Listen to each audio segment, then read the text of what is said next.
আজকে আমার সাথে কে আছে জানো নি? আজকে আমার লগে আছিল বন্ধু। আচ্ছা ওই তো আর আছে আমার লগে একজন ফ্রেন্ড।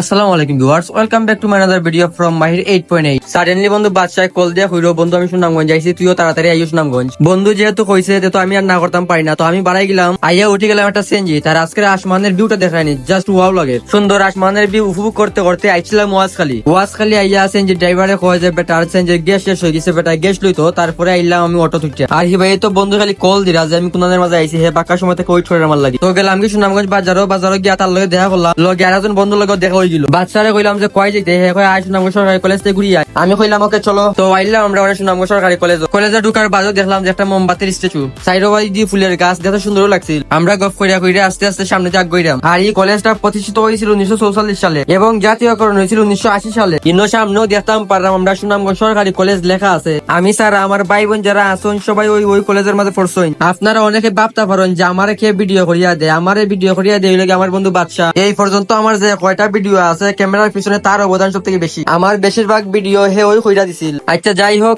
আমরা সামনে যাই দেখি কলেজটা ঘুরিয়া। আমরা বিকাল টাইমে গেছিলাম, ইতার লাগি বেশি স্টুডেন্ট আসিল না, কম স্টুডেন্ট আসিল। সামনে বামের যে ফটো এখানে দেখলাম স্কাউটের লোগো। তো আমি ভাবলাম যে এখান থেকে মনে হয় স্কাউট রিলেটেড কোন কার্যক্রম হয় আর কি এখান থেকে। এই ফটোকের সামনে ব্যাডমিন্টনের কোর্ট কাটা আছিল। এই কলেজটার ক্যাম্পাস জুড়ে ছায়াঘেরা গাছপালায় ভরা, পাখিদের কিচিরমিচির শব্দ আসলে ভালো লাগে। এই কলেজের ভিতরে অনেক বড় একটা পুকুর আছে, যেটা এই কলেজের সৌন্দর্যটা দ্বিগুণ বাড়াইছে। ইতা প্রকৃতি শুধু সৌন্দর্যই না, শিক্ষার্থীরা মানসিক প্রশান্তির বড় উৎস। পুকুর পাড়ের চারপাশে মাঝে মাঝে বসার লাগি ব্রেঞ্চ আছে। ক্লাসের ফাঁকে এখানে বইয়া গিয়ে শিক্ষার্থীরা আড্ডাইতে পারবেন। আসলে এই শিক্ষা প্রতিষ্ঠানটা অনেক সুন্দর একটা জায়গার মাঝে প্রতিষ্ঠিত হয়েছে। তো সামনে দেখতাম পারলাম আমরা ভিতরে একটা রাস্তা গেছে, ইনো বামেদি দেখতে পারলাম রসায়ন বিদ্যা বিভাগ। আর একটু সামনে আগে বামেদি চাইলাম, দেখলাম যে ব্যবসায় প্রশাসন ভবন। এর মাঝে উপরের তলাত হিসাব বিজ্ঞান বিভাগ আর নিচে ব্যবস্থাপনা বিভাগ। আর এটা ঠিক সামনে বামে আছে শহীদ মিনার। আর ও যে সামনে দেখতে পারলাম এটি হলো বিজ্ঞান ভবন। বিজ্ঞান বিভাগের যে সাবজেক্ট ফিজিক্স বায়োলজি ইটা এই বিল্ডিং এর মাঝে ক্লাস হয় মেবি, আমি যতটুকু ভাবলাম আর কি। আচ্ছা যাই হোক, গুইরা